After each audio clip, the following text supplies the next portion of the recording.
ॐ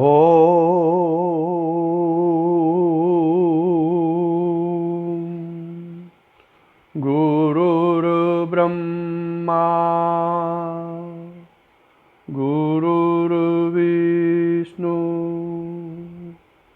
गुरुर्देवो महेश्वरा गुरु साक्षात् परब्रह्म तस्मै श्री गुरुवे नमः। अपार संसार समुद्र मध्ये सम्मज्जतो मे शरणं किमस्ति। गुरु कृपालो कृपया वदेत विश्वस्य पादाम्बुज दीर्घ नौका। बद्धो हि को वा विषया विरागी बद्धो हि को वा विषया विरागी को वा विमुक्ति विषया विमुक्ति को वाति गोरो नरकस्वदेह तृष्णाक्षया स्वर्गपदं किमस्ति। को वा गुरुर्योपहितोपदेष्टा अर्चिष्यस्तु को वा गुरुभक्त एव। को दीर्घरोगो भवयेव साधो किम औषधि तं विचारयेव। किम औषधं तं विचारयेव। किम औषधं तं विचारयेव। परम कारुणिक भक्त वत्सल भगवत स्वरूप सद्गुरुदेव श्री देवेंद्र विज्ञानी जी महाराज के चरण कमलों में प्रणाम करते हुए इस परंपरा के सभी साधकों की आध्यात्मिक उन्नति की प्रार्थना श्री चरणों में करते हुए कुंडलिनी योग पर आगे का प्रवचन प्रस्तुत किया जा रहा है और आज का प्रकरण है गुरु तत्व। गुरु तत्व क्या चीज़ है और विशेषकर शक्तिपात के गुरु को कैसा होना चाहिए, इसका वर्णन आज किया जाएगा। और जो लोग गुरु बनना चाहते हों भविष्य में, ये इस पर विशेष ध्यान दें। इस परंपरा को आगे बढ़ाने की कुछ लोगों पर मेरी दृष्टि है और यदि वो साधनरत रहे तो इस परंपरा को आगे बढ़ाने का भार मैं उन पर सौंपता हूँ। समय पर उनके नाम प्रकाशित किए जाएंगे। अब है गुरु तत्व। अदितेर दक्षो अजायत दक्षाद्वदिति परी, ऋग्वेद में है। स्वामी जी ने जो ये कुंडलिनी योग का वर्णन किया है वो वेदों के आधार पर किया है, इसीलिए इसको वैदिक योग या कुंडलिनी योग, इसके दो भाग उन्होंने किए हैं। कुंडलिनी योग को वेद में किस प्रकार से वर्णन किया गया है, इस पर स्वामी विष्णु तीर्थ जी ने लिखा है और इसका जो संपादन कार्य है, वास्तव में जो लिखा है ये मेरे गुरुदेव श्री देवेंद्र विज्ञानी जी महाराज ने संपादन किया है। इसका ये विज्ञान प्रेस में छपी है। गुरु जी के कलम के द्वारा ही इसका प्रकाशन हुआ है। प्रकाशक इसमें श्री गुरुदेव थे। तो एक दो सिद्ध महात्माओं ने इस किताब की संरचना की है, इसलिए यह बहुत ही मननीय, चिंतनीय और अपने अंतःकरण में हृदय मंथन करके ग्रहण करने योग्य प्रवचन है ये। इसलिए जो अच्छे साधक हैं उसको ध्यान से सुन करके वैसा होने की कोशिश करें जैसा कि यहाँ पर लिखा हुआ है। गुरु तत्व। अब वेद में अदिति से दक्ष उत्पन्न हुआ, दक्ष से फिर अदिति उत्पन्न हुई, इसका अर्थ यही है। अदितेर दक्षो अजायता दक्षाद्व अदिति परी। अदिति से दक्ष उत्पन्न हुआ और दक्ष से फिर अदिति उत्पन्न हुई। अदिति से दक्ष उत्पन्न हुआ और दक्ष से फिर अदिति उत्पन्न हुई। क्या मतलब है इसका?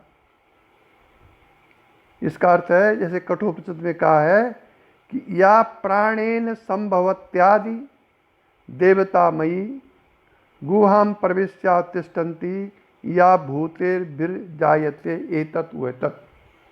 हे नाचिकेता, यही आत्मा है।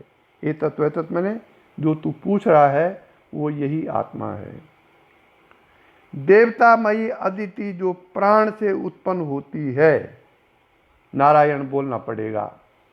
देवतामयी अदिति जो प्राण से उत्पन्न होती है, गुहा में प्रवेश करके ठहरी हुई, सब प्राणियों में व्यक्त होती है। हे नाचिकेता, या वह आत्म तत्व ही है। एतत् वेतत्। इस एतत् वेतत् की शब्द को सुनकर के मुझे वर्ष 79 का प्रसंग याद आ गया है। मैं गुरु के तलाश में था। 79 की बात है ये। उस समय ऋषिकेश में महर्षि महेश योगी की बड़ी चर्चा थी, बड़ी प्रतिष्ठा थी। 84 कुटिया में उनका भावातीत ध्यान चलता था। बड़े पर्चे छपे, बड़े बड़े प्रचार हुए, और उस प्रचार को से प्रभावित होकर के मैं भी 84 कुटिया में एक दिन अपने किसी दोस्त के साथ चला गया। उस दोस्त का नाम था पाल। नाम क्या था पर जात उसकी थी पाल। जोशी मठ का वो रहने वाला था। भक्ति भाव वाला आदमी था बहुत ज़्यादा। तो हम दोनों चले गए 84 कुटिया में। तो उसने तो पाल जी ने वहाँ सुना वगैरह, उसने कहा तो मैं तो दीक्षा लेता नहीं, तुम ले लो। मैंने कहा ठीक है भाई, तो मत ले सकता। मैंने वहाँ दीक्षा की प्रार्थना की। महर्षि महेश योगी उस वक्त वहीं ठहरे हुए थे, और एक कोई पार्टी ठहरी हुई थी वहाँ, मैं नाम भूल रहा हूँ। तो उन्होंने कहा ठीक है, कल से आप 6 बजे आ जाना। तो कोई सन्यासी थे महर्षि महेश योगी के जो चेले थे, उन्होंने मुझे टाइम दे दिया, कल सुबह 6 बजे आ जाना और आपकी भावातीत ध्यान की दीक्षा होगी। और जो कुछ भेंट स्वरूप उसने बताया वो मैं आप ले आना और दीक्षा शुरू हो जाएगी। मैं घर से 1 किलो बतासा, 1 लाल सापा, 1 धोती, उस ज़माने में 11 रुपये, 79 की बात है, 11 रुपये बहुत होते थे, और केला, 1 दर्जन केला, कुछ और फल मुझे ध्यान नहीं, पर 2 फल में ले गया था। मैं 6 बजे 84 कुटिया में पहुंच गया। वो सन्यासी महाराज बैठे थे, तो उन्होंने एक कुटिया में मुझको ले गया। गुफा बनी हुई थी वहाँ, 84 गुफाएं हैं वहाँ। एक गुफा में मुझे ले गया और वहाँ दीक्षा उन्होंने प्रारंभ कर दी। वो 20 मिनट की दीक्षा होती थी। 20 मिनट तक वो दीक्षा देते रहे, मैं बैठा रहा। पहले दिन तो उन्होंने कुछ नहीं पूछा, 20 मिनट बाद मैं चल दिया वहाँ से, अपनी ड्यूटी पे आ गया। दूसरे दिन मैं फिर गया, 6 दिन तक वो दीक्षा होनी थी। तो दूसरे दिन फिर उन्होंने दीक्षा दी। 20 मिनट तक मैं उनके सामने बैठा। उस दिन उन्होंने पूछा कि तुमको क्या दिखाई दिया ध्यान में?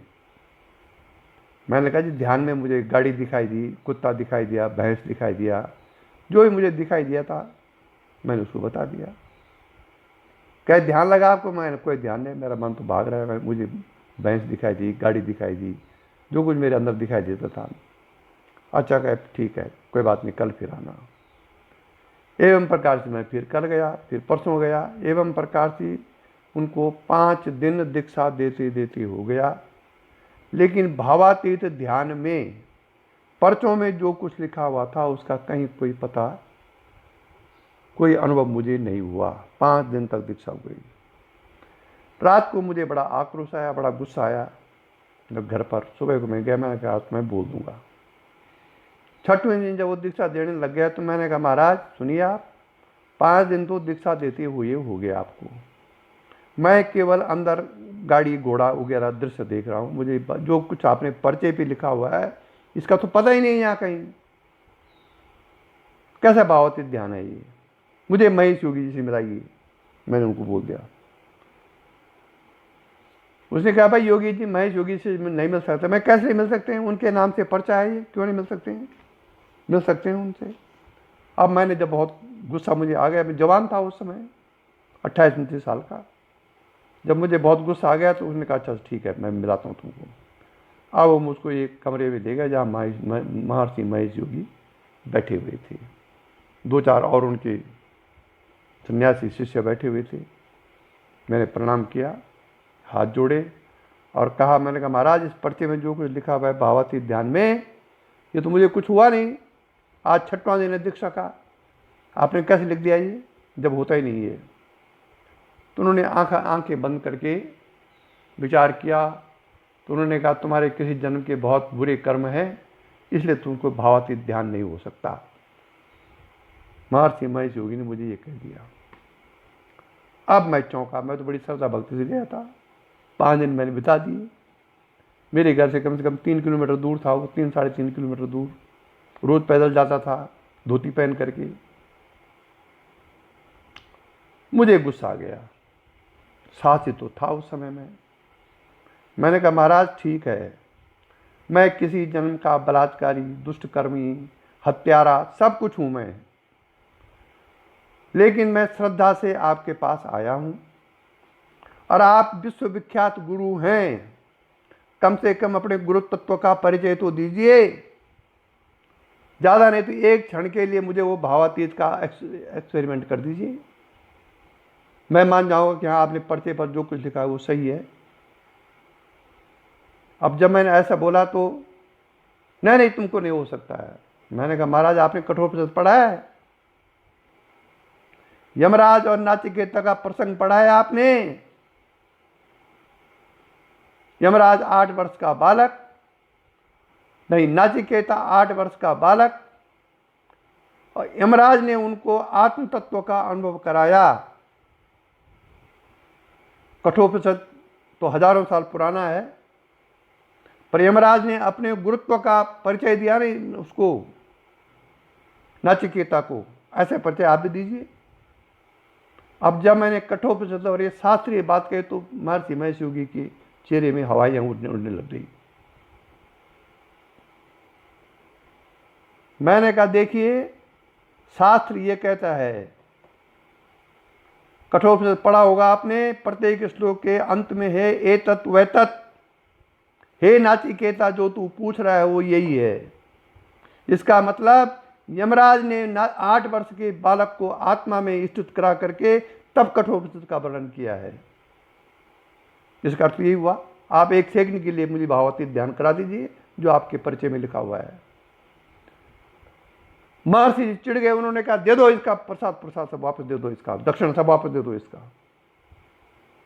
तो लोग दौड़े, वो केले काले तो उन्होंने खा दिए थे। उन्होंने मेरा 21 रुपये का लिफाफा, नहीं 11 रुपये का लिफाफा और वो खील बतासे, एक हरिद्वारी साफा और धोती मुझे वापस दे दी। मैंने कहा लाइए। मैंने वो अपने कुर्ते के पल्ले में लिया। मैं ठीक है महाराज, जब मुझे कुछ नहीं हुआ तो कोई दक्षिण लेने का अधिकारी भी नहीं है। अब वहाँ सुन्न हो गया पूरा सभा। अब साले मैं बड़ा भौचक्का। उसके बाद मुझे बड़ा पश्चाताप हुआ कि मैंने इतने बड़े महात्मा को कैसे लगा दिया। पर मुझे जो मेरे 6 दिन की जो श्रद्धा भक्ति थी उस वक्त बट्टा लगा ना, इसलिए मुझे गुस्सा आ गया। फिर मैं चला 84 कुटिया से शिवानंद आश्रम के नारदान के ऊपर बैठ गया इस तरफ आकर के। फिर उसके बाद ऊपर लंबी कहानी है क्या क्या हुआ। तो ये तत्व वह तत्व मैंने महर्षि महेश योगी को उस समय सुनाया था, कठोपनिषद का वाक्य, इसलिए मुझे स्मृति में आ गया। उसके बाद फिर मैं घर आ गया, बड़ा दुखी हुआ, बहुत महात्माओं के चक्करों में रहा। एक बार हरिद्वार गया, कई लोगों को ढूंढा, शिवानंद आश्रम में गया। अंत में 82 में श्री गुरुदेव मिले। तब मेरी जो मानसिक अवस्था थी, जो भूख थी मुझे अध्यात्म की, वो पूर्ण हुई। 7 फरवरी सन 1982 को बिना कोई दीक्षा दिए हुए, बिना कोई परिचय के अपना आप ही मुझे उस चीज़ उत्पन्न हो गई जो कि असंगोयम आत्मा शास्त्रों में लिखा हुआ है। पहली बार मुझे वहाँ पर प्रैक्टिकल रूप से समाधि का अनुभव हुआ, आत्म तत्व का अनुभव हुआ। 7 फरवरी सन 1982। थ्योरेटिकल तो मेरा सब पढ़ा हुआ था, प्रैक्टिकल नहीं हो रहा था। जो गुरुदेव के नज़दीक बैठते ही मुझे हो गया। इसलिए मुझे ये शब्द से याद आई अपनी स्मृति पुरानी। ये मैंने कई लोगों को सुनाया उस ज़माने में जब मेरी दीक्षा हो गई। और यह है, इसको कहते हैं भगवान के रूप में सदगुरुदेव मिलना। इसीलिए मैंने जीवन पर्यंत 33 सालों तक जिसने भी गुरु जी का विरोध किया स्थानीय स्तर से, मैंने उनको फटकारा, उनको पीटा, उनको मारा, यहाँ तक कि अपने रिश्तेदार भी। इतना बड़ा त्याग मैंने गुरु अपनी श्रद्धा के लिए किया, क्योंकि मैं जानता था तो साक्षात शिव है। व्यवहार है ये, व्यवहार में तो मेरी नज़र तो शिव पर थी। शिव जी के साथ जो दैत्यगण, भूतगण, राक्षस, प्रेत वगैरह रहते उसमें, उससे मुझे क्या मतलब, मुझे तो शिव जी से मतलब था। तो गुरु जी ने इस बारे में बहुत समझाया कि भाई तुम किसी महात्मा से दीक्षा लो, किसी सन्यासी से दीक्षा लो, मुझसे मत लो, क्योंकि मैं तो व्यवहार में हूँ यहाँ। तुम भी लोकल हो, मैं भी लोकल हूँ। कई बातें मेरी तुमको सुनाई देंगी, कई बातें तुम्हारी मुझे सुनाई देंगी, तो व्यवहार में थोड़ा अटपट हो जाएगा। मैंने उनसे कहा था कि संसार में ये संसार आपको कुछ भी माने, मेरे लिए आप जीवन पर्यंत भगवान शिव रहेंगे। और वो वादा मैंने अंत तक निभाया, आज भी निभा रहा हूँ।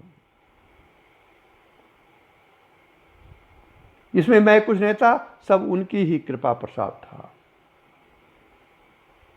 एक क्षण भी कभी भी उन्होंने, भले वो व्यवहार में बड़े सख्त भी रहे, 2010-11 से पूर्व तो बड़े सख्त थे वो, 2006 के बाद थोड़ा थोड़ा ढीली हुई वो, लेकिन मैंने कभी उनकी बात का बुरा नहीं माना। ये उनकी कृपा और भगवान की कृपा और मेरी जो उनकी कृपा से गुरु भक्ति जग गई थी, उसका फल था ये। इसलिए यहाँ पर कठोपनिषद कहता है, या प्राणेन संभवत्यादिति देवतामयी गुहाम प्रविश्या प्रतिष्ठन्ति या भूते विजायत। देवतामयी अदिति जो प्राण से उत्पन्न होती है, गुहा में प्रवेश करके ठहरी हुई, वह सब प्राणियों में व्यक्त होती है। हे नाचिकेता, यह वह आत्म तत्व ही है। एक नाचिकेता और यमराज के बीच की वार्ता है। ए तत्व मैंने यह वह आत्म तत्व ही है जिसको तू पूछ रहा है। शक्तिपात दीक्षा गुरु परंपरागत अनादिकाल से चली आ रही है। अनादिकाल द्वापर से चली आ रही है, कृष्ण के जमाने से ये शक्तिपात दीक्षा गुरु परंपरागत अनादिकाल से चली आ रही है। सभी संप्रदायों में किसी न किसी रूप में न्यूनाधिक शक्ति संचार मंत्रोपदेश द्वारा होता है, परंतु प्राय ये सभी दीक्षाएं आणविक दीक्षा की श्रेणी की होती हैं। इसलिए लाखों लाखों जपानुष्ठान द्वारा मंत्र चैतन्य होता है। मंत्र में जितने अक्षर होते हैं उतने लक्ष्य जप को पुरस्चरण कहते हैं। कहा जाता है कि कलयुग के 4 पुरस्चरण करने पड़ते हैं। गायत्री मंत्र 24 अक्षर हैं, इसलिए 4 पुरस्चरण के लिए 96 लक्ष्य जप करना चाहिए। जप का दशांश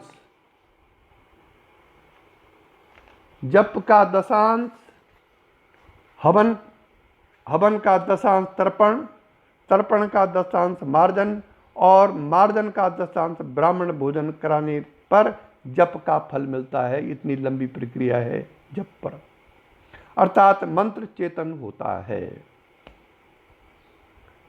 इसका अभिप्राय यह है कि मंत्र के जप द्वारा गुरु तत्व साधक में जागृत होता है अथवा मंत्र का इष्ट देव प्रत्यक्ष होता है। गुरु में मानवीय व्यक्तित्व का अहम भाव रहना अनिवार्य है, जो गुरु तत्व में नहीं होना चाहिए।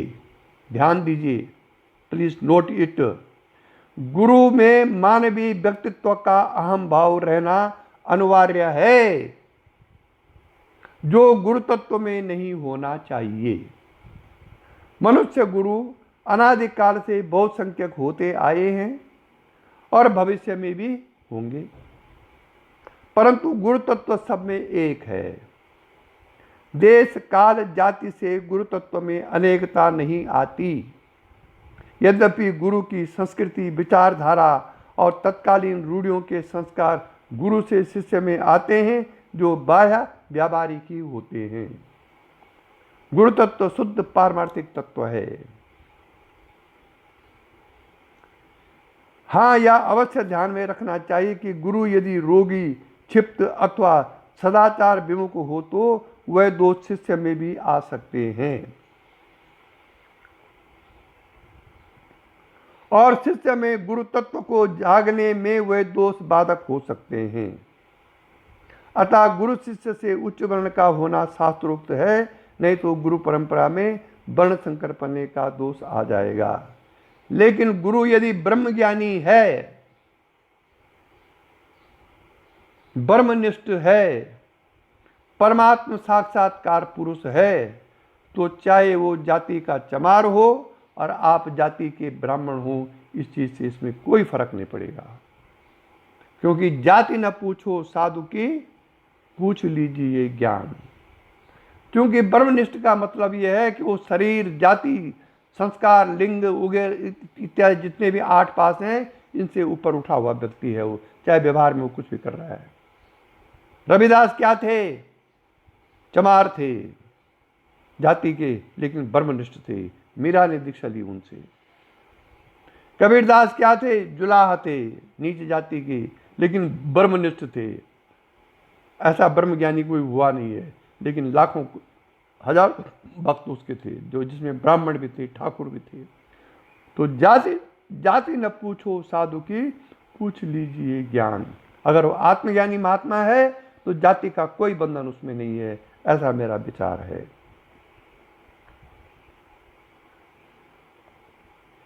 शक्तिपात के क्रम में मंत्र का स्थान दूसरे नंबर पर होता है, क्योंकि शक्ति स्वतः मंत्रमयी है। मंत्र का आधार मात्र का कार्य करता है, मात्र शक्ति का कार्य करता है। उसकी उपमा दीपक से दी जाती है। जैसे एक प्रज्वलित दीपक के संपर्क से कितने ही दीपक जलाए जा सकते हैं, वैसे ही जिस गुरु में गुरुतत्व जागृत है, वह अपने संपर्क से अनेक शिष्यों में शक्ति को जगा सकता है। हम यहाँ विद्युत्पादक यंत्र डायनामो का दृष्टांत लेकर इस विषय को अधिक स्पष्ट रूप से समझाने का मैं प्रयास करता हूँ। एक बड़े मुख्य संचालित विद्युत यंत्र से अनेक छोटे बड़े यंत्रों का संबंध जुड़ा हुआ है। ओम मुख्य यंत्र के संचालित होने पर सब चलने लगते हैं और स्वतंत्र रूप से विद्युत शक्ति का उत्पादन करने लगते हैं। उनमें कुछ यंत्र ऐसे होते हैं जिनसे अन्य विद्युत्पादक यंत्र जोड़े जा सकते हैं, परंतु अन्य दूसरे ऐसे होते हैं जो स्वतः तो कार्य करते हैं पर दूसरों को चलाने का सामर्थ्य नहीं रखते।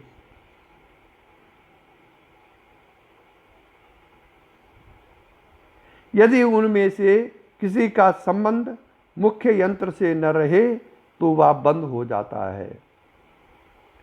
उपमान और उपमेय में अंतर केवल इतना है कि ये यंत्र जड़ तत्वों के बने हैं, पर मानव देह चेतन है।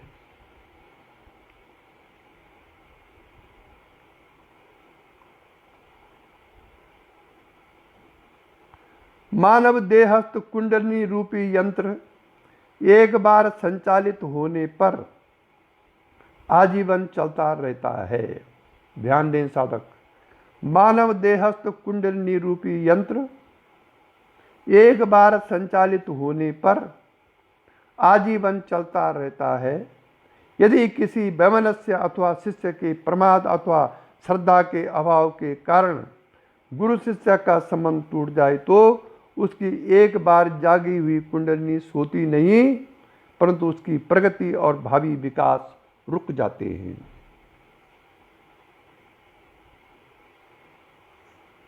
सेवा द्वारा गुरु से आशीर्वाद प्राप्त होने पर जो शिष्य अन्य लोगों की शक्ति जगाने का सामर्थ्य प्राप्त कर लेते हैं, वह गुरु परंपरा की रक्षा के लिए गुरुपद पर आसीन कर दिए जाते हैं। शेष सब शिष्य अपने कल्याणार्थ साधन में लगे रहते हैं। गुरु अनेक होने पर भी गुरु तत्व एक ही है, जो गुरु के व्यक्तित्व का आधार लेकर शिष्य में व्यक्त होता है और उसे सदा अध्यात्म पथ पर ले जाता रहता है। वह ईश्वर तत्व से भिन्न नहीं है, इसलिए योग दर्शन ने ईश्वर को गुरु ही माना है। योग दर्शन का सूत्र है, पूर्वे सामपि गुरु काले नान बच्चे दात। योग दर्शन 1:26। ईश्वर भी एक होते हुए सब मनुष्य में अनेकवत प्रत्यक्ष होता है। गीता में कहा गया इसी में कि अविव्यक्तं च भूतेषु विव्यक्तमिव च स्थितम्। ब्रह्म प्राणियों में अविभक्त होने पर भी विभक्त सा रहता है। हो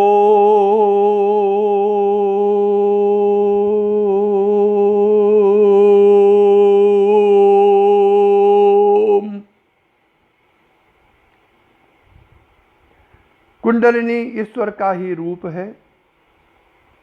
वह सर्व मंत्रमयी है, इसलिए सर्व देवतामयी भी है। वह प्रत्येक चक्र में उस चक्र के अनुरूप प्रकट होती है। नीचे के चक्रों में जीव रूपा और ऊपर के चक्रों में देव रूपा होती है, अर्थात जीवत्व के बंधनों या पासों को तोड़ती हुई देवत्व के लिए ऊपर चढ़ती है। तब वह गुरु तत्व की सहायता की अपेक्षा रखती है। इसलिए साधक को सदा गुरु से संपर्क रखना आवश्यक है, उसकी सेवा शुश्रूषा करना आवश्यक है, उसके चित्त के अनुसार उसकी सेवा करना आवश्यक है। यदि गुरु दूरस्थ हो तो उससे ध्यान द्वारा संपर्क बनाए रखना चाहिए। नारायण जी, सबसे ऊंचा संपर्क यही है, जब ध्यान द्वारा आप अपने गुरु से संपर्क स्थापित करते हैं। यदि गुरु से संबंध न रहे तो वह जाग कर भी पूर्व विकसित नहीं हो पाती। गुरु होने का वही मनुष्य अधिकारी है जिसमें गुरु तत्व पूर्ण जागृत हो गया है, क्योंकि गुरु तत्व ही शिष्यों की सहायता कर सकता है। इसलिए वह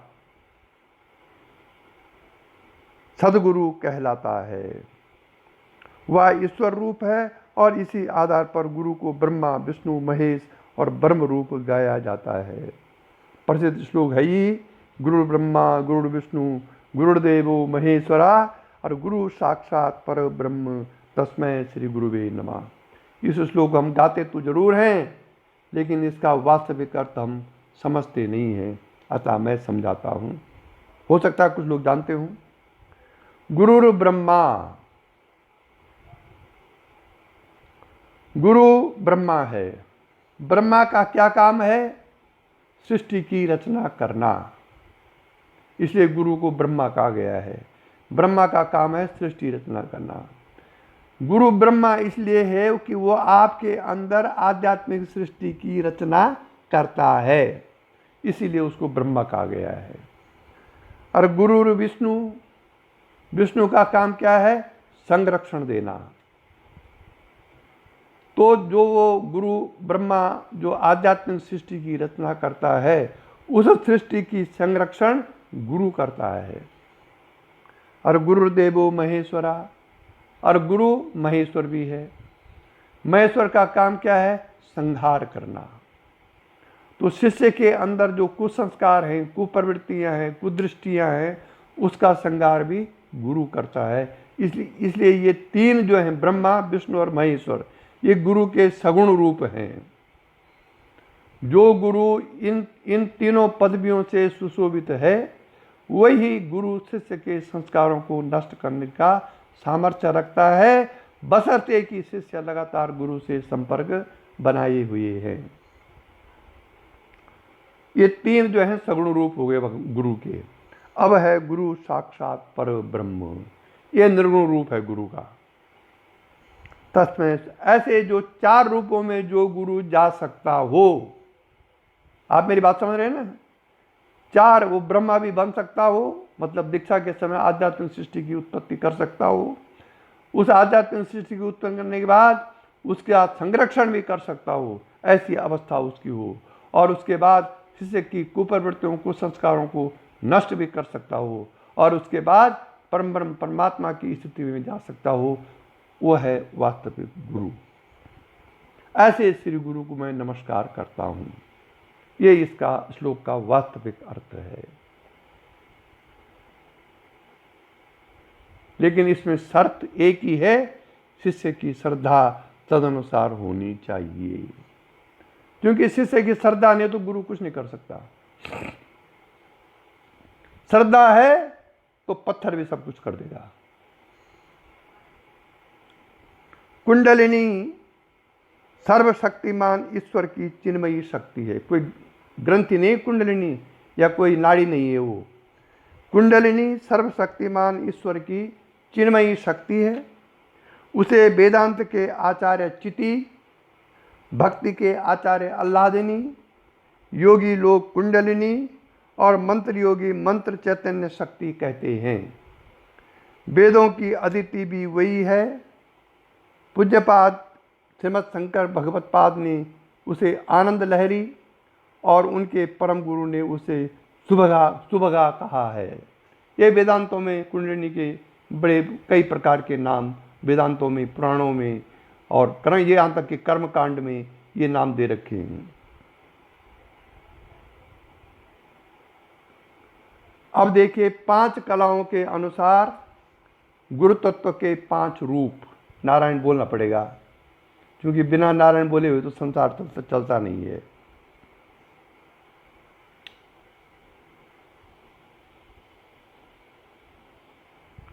जिन दार्शनिकों को 36 तत्व अभीष्ट हैं, उनके अनुसार इन तत्वों को 5 कलाओं में विभक्त किया गया है। 36 तत्वों में सांख्य के 24 तत्वों के ऊपर शुद्ध विद्या के 5 तत्व और शुद्ध और अशुद्ध विद्या के और 7 तत्व, इस प्रकार कुल मिलाकर 12 तत्व अधिक लिए जाते हैं। सांख्य के 24 तत्व अशुद्ध विद्या की कोटि के हैं, जिन्हें गीता में अपरा प्रकृति कहा गया है। श्री भगवान ने गीता के अध्याय 7 के 4-5 श्लोक में कहा है, परा प्रकृति का नाम संकेत में ही किया है, वह शुद्ध अशुद्ध विद्या ही है, उसे ही माया भी कहा जाता है। अब शुद्ध विद्या के अंतर्गत क्या क्या कला हैं? पहला है शिव, दूसरी है शक्ति। 2 तत्व शांत्यातीता कला के हैं। तीसरा है सदाशिव, अर्धनारीश्वर नटेश्वर जो पुराणों में है उसको बोलते हैं सदाशिव। चौथा है ईश्वर। 5वां है शुद्ध विद्या, ये शांति कला के। और 6वां माया, काल, कला, नियति, विद्या, राग और पुरुष, ये विद्या कला के तत्व कहे जाते हैं। काल, कला, नियति, विद्या और राग पांचों माया के केंचुली कहलाते हैं, जिनके आवरण से शिव पुरुष या जीव कहलाने लगता है। ये 5 कलाएं हैं जो कि कंचुक हैं, 5 केंचुली हैं। जब ये किसी शिव पर पड़ती हैं तो फिर वही जीव हो जाता है, और जब ये 5 कलाएं निपट जाती हैं तो वही शिव हो जाता है। प्रथम 3 शुद्ध और अंतिम 2 अशुद्ध हैं। विद्या कला के नीचे प्रकृति से जल तक 23 तत्वों की प्रतिष्ठा कला के तत्व और पृथ्वी को निवृत्ति कला कहते हैं। ये हैं 5 कलाओं के अनुसार गुरु तत्व के 5 रूप। इस प्रकार 5 कलाओं के नाम शांत्यातीता, शांति, विद्या, प्रतिष्ठा और निवृत्ति है।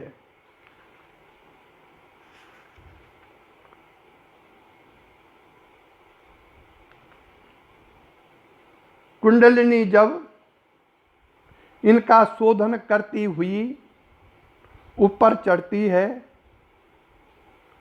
तब प्रत्येक कला में पृथक पृथक गुरु तत्व जागृत होता है, जिनके नाम नीचे दिए जाते हैं। निवृत्ति कला में समय गुरु, प्रतिष्ठा कला में मेल गुरु, विद्या कला में शिव गुरु, शांति कला में रत्न गुरु और शांतातीता कला में सिद्ध गुरु है। शांतातीता कला में जो गुरु स्थित रहते हैं उसको बोलते हैं सिद्ध। वो तीनों गुणों से ऊपर पहुंच जाता है। सबसे ऊपर पराकला है, उसमें कालरात्रि गुरु जागृत होता है। ये सब गुरु तत्व के वेद हैं। इन कलाओं का शोधन करते समय कुंडलिनी कलावती कहलाती है। देखें महायुग विज्ञान पृष्ठ 152 पर तत्व शुद्धि। ओम। अब है गुरु की महानता। गुरु की महानता।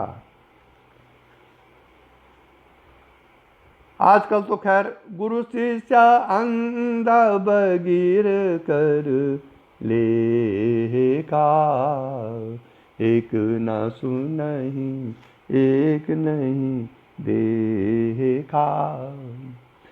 लेकिन शास्त्रों में गुरु की मान्यता है। गुरु और शिष्य का आध्यात्मिक संबंध पिता पुत्रवत है। दोनों का संबंध जोड़ने वाली शक्ति माध्यम है। गुरु मंत्र और इष्ट देव तीनों शक्ति के सूत्र में बंधे हैं।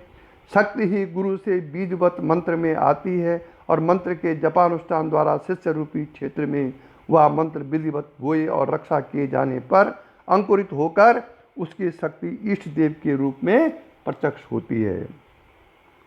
शाक्ति और सांबवी दीक्षाओं में मंत्र के अनुष्ठानों की आवश्यकता नहीं रहती, क्योंकि गुरु तत्व स्वतः मंत्र का कार्य करता है। इसलिए जैसे प्राण प्रतिष्ठा के पश्चात पाषाण की मूर्ति में देवत्व की भावना रखना जरूरी है, वैसे ही जिस गुरु में गुरु तत्व की जागृति है उसमें देवत्व की भावना रखना शिष्य की उन्नति के लिए आवश्यक है। इसलिए शास्त्रों ने गुरु को शिव का रूप समझने का आदेश दिया है। जैसे मूर्ति का पूजन करने से देव का पूजन होता है, वैसे ही गुरु के प्रणाम आदि पूजन से शिव जी का पूजन होता है। यह बात गुरु और शिष्य दोनों को ध्यान में रखनी चाहिए, नहीं तो दोनों का पतन की संभावना होती है। और इसीलिए शक्तिपात का जो विद्या का जो ह्रास हो रहा है उसका कारण भी यही है। जब गुरु दीक्षा देता है या अपना पूजन कराता है या शिष्य जब भावपूर्वक गुरु का पूजन करता है, उस समय गुरु मनुष्य भाव में नहीं रहता, शिव भाव में होता है। इतर समय भी जब गुरु शिव भाव में नहीं रहते, उनकी मानवीय त्रुटियों को देखकर यदि कोई हो तो उनकी उपेक्षा करके अपनी श्रद्धा में कमी नहीं आनी देनी चाहिए। इससे शक्ति रूपी माध्यम के भंग हो जाने की बहुत संभावना रहती है। इसी प्रकार उस गुरु के जितने भी शिष्य हों, सब में सौहार्द, प्रेम और बंधुत्व की भावना रहना गुरु और शिष्य मंडली दोनों के हित के लिए बहुत आवश्यक है। एक कारण शक्तिपात की ह्रास का कारण भी एक यही है, क्योंकि शिष्यों में सौहार्द की भावना जब नहीं रहती है तो गुरु शक्ति का ह्रास होता है। उससे गुरु तत्व का बल बढ़ जाता है। यदि वो आपस में प्रेम से रहते हैं, प्यार से रहते हैं, अच्छी प्रकार से आध्यात्मिक वार्ता करते हैं, तो उससे गुरु तत्व में बल बढ़ता है। उससे यदि ईर्षा, द्वेष या अन्य किसी कारण से वैमनस्य ने उस गुरुकुल में प्रवेश कर दिया है तो गुरु तत्व नष्ट हो जाता है। इसलिए यदि आप गुरु तत्व को नष्ट नहीं होना देना चाहते हैं तो सभी शिष्य, गुरु बंधु, सभी गुरु भाई सब प्रेम से रहें, वैमनस्य न करें, द्वेष न करें, और गुरु को भी उससे हानि पहुंचती है। जब शिष्यों में आपस में द्वेष होता है, एक दूसरे से जलन करते हैं, तो गुरु को भी उसमें हानि पहुंचती है, विशेषकर शक्तिपात के गुरु को। इसलिए श्रुति का वचन है, क्या कहती श्रुति? ओम सहनावतु सहनौ भुनक्तु सह वीर्या करवावहे तेजस्विनावधीतमस्तु माँ विद्विषावहे। ओम शांति शांति शांति। क्या अर्थ हुआ इसका? गुरु और शिष्य हम दोनों एक दूसरे की रक्षा करें, एक दूसरे की रक्षा करें, ये लिखा हुआ है। रक्षा कई प्रकार की होती है, शरीर की, मन की, बुद्धि की, प्रारब्ध भोगों के कारण आई हुई कमी की। शिष्य का कर्तव्य है गुरु की रक्षा करना और गुरु का कर्तव्य है शिष्य की रक्षा करना। ये नहीं कि अपना आप लोग 5 स्टार होटल में मिष्ठान खा रहा है और गुरु पेड़ के नीचे बैठा भूखा मर रहा है। ये क्या रक्षा हुई? ये तो बिल्कुल एकदम विपरीत हो गया। दोनों मिलकर सांसारिक भोगों में एक दूसरे के सहायक हों। दोनों मिलकर सांसारिक भोगों में एक दूसरे के सहायक हों। दोनों परस्पर मिलकर एक दूसरे के बल तेज यश की वृद्धि करें। साधन अध्ययन के द्वारा सब गुरु बंधु तेजस्वी बने, एक दूसरे से द्वेष न करें। यही इस श्लोक का अर्थ है। आदि भौतिक, आदि दैविक और आध्यात्मिक तीनों क्षेत्रों में शांति का साम्राज्य रहे, ये नियम है। यदि कभी किसी कारणवश गुरु क्रुद्ध भी हो जाए तो शिष्य को क्रोध नहीं लाना चाहिए, क्योंकि शास्त्र कहता है क्रोधोपि देवस्य वरेण तुल्य। देवता का क्रोध भी वरदान के तुल्य होता है। इस उपदेश को याद करें कि गुरु के क्रोध को भी वरदान के तुल्य ही स्वीकार करके नतमस्तक रहने में उसकी भलाई है, क्योंकि क्रोध साधन का बड़ा शत्रु है। शिष्य और गुरु दोनों का पारस्परिक व्यवहार निष्कपट, सरल, शुद्ध एवं सत्य रहना चाहिए। ईश्वर सत्य है, उसकी शक्ति भी सत्य है। मिथ्या कपटपूर्ण व्यवहार चाहे गुरु की तरफ से हो चाहे शिष्य की तरफ से, वह कल्याण नहीं कर सकता, दोनों पक्षों को हानि पहुंचाता है। गुरु परंपरा में वर्ण संकरण का दोष भी साधन में बाधक होता है। शक्ति में विकृति आ जाती है और उस परंपरा में अनेक विजातीय संस्कारों का समावेश होने पर उसकी मर्यादा भंग हो जाती है। कौन स्वात्माभिमानी यह पसंद करेगा कि वह भारतीयता की मर्यादा को भंग करके पाश्चात्य का गुलाम बने, हिंदू होकर इस्लामी फकीरी धारण करे या ब्राह्मण होकर हीन जातियों जैसा व्यवहार करे। आज के युग में जाति संकरण और दीक्षा संकरण को प्रोत्साहन दिया जा रहा है, परंतु शास्त्र इस दिशा में बड़े दृढ़ हैं। इसी के साथ आज का प्रवचन समाप्त हुआ। यही दिव्य दृष्टि हमें दीजिए भगवान, हो कण कण में निस दिन तुम्हारे ही दर्शन। लखूं नित्य सर्वत्र मूर्ति तुम्हारी, सुनो जड़ जगत से ये कीर्ति तुम्हारी। यही दिव्य दृष्टि हमें दीजिए भगवान, ओ कण कण में निस दिन तुम्हारे ही दर्शन।